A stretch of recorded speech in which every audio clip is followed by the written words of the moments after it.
Salvete discipuli et discipulae. Alors, cette nouvelle séquence que nous allons aborder ensemble va porter sur la vie quotidienne, la vie privée des Romains.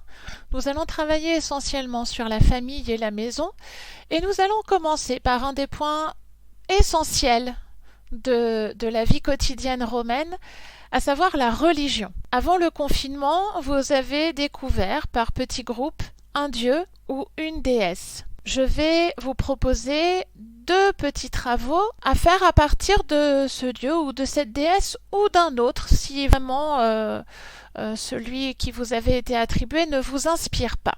Commençons tout d'abord par observer un document. Ce document s'intitule Deorum Concilium, le Conseil des dieux.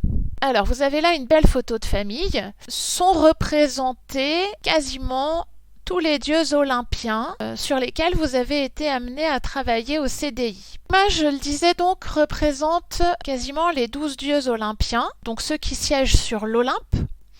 Et vous voyez que au-dessus de certains d'entre eux ou de certains éléments de l'image, il y a une flèche avec un nom latin. Je pars de gauche à droite.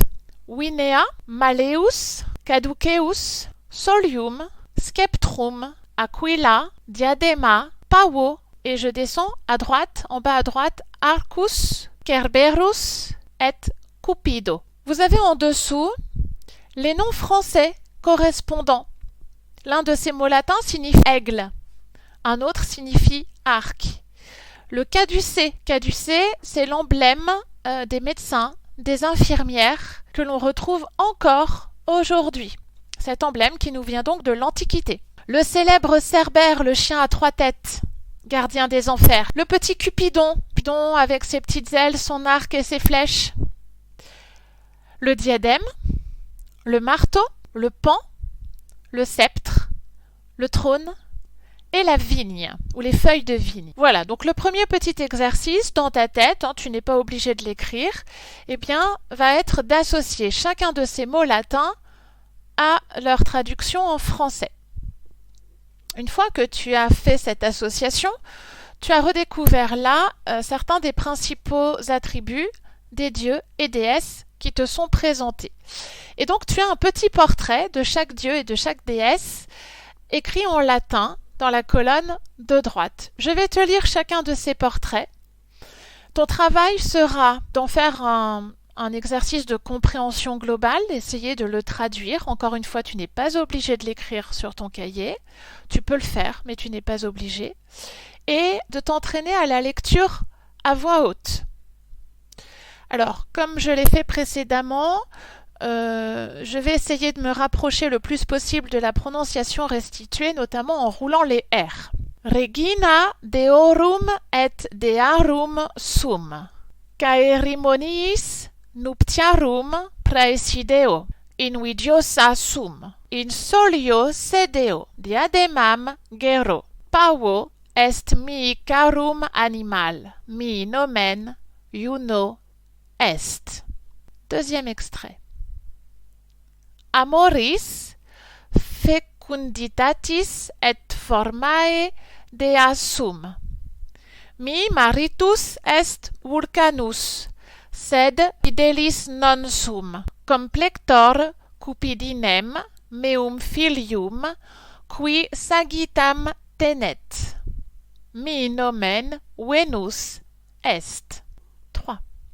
Inferorum Deus et Iovis frater sum. Proserpina quereris filia, mi est uxor et stat prope me cum Cerbero, cane tribus capitibus. Mi nomen Pluto est. Vini feriarum et ebrietatis Deus sum. Semele mater mi est. Vineae coronam in capite abeo, panterae pelem gero.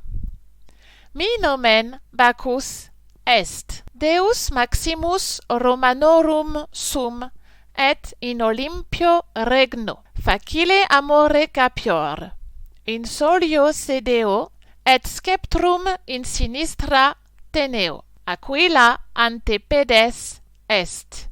Mi nomen Jupiter est. Deus musicae divinationis artium poesis et virilis formae sum. Aesculapius medicinae Deus mi filius est. Tenens serpentem in manibus stat post me.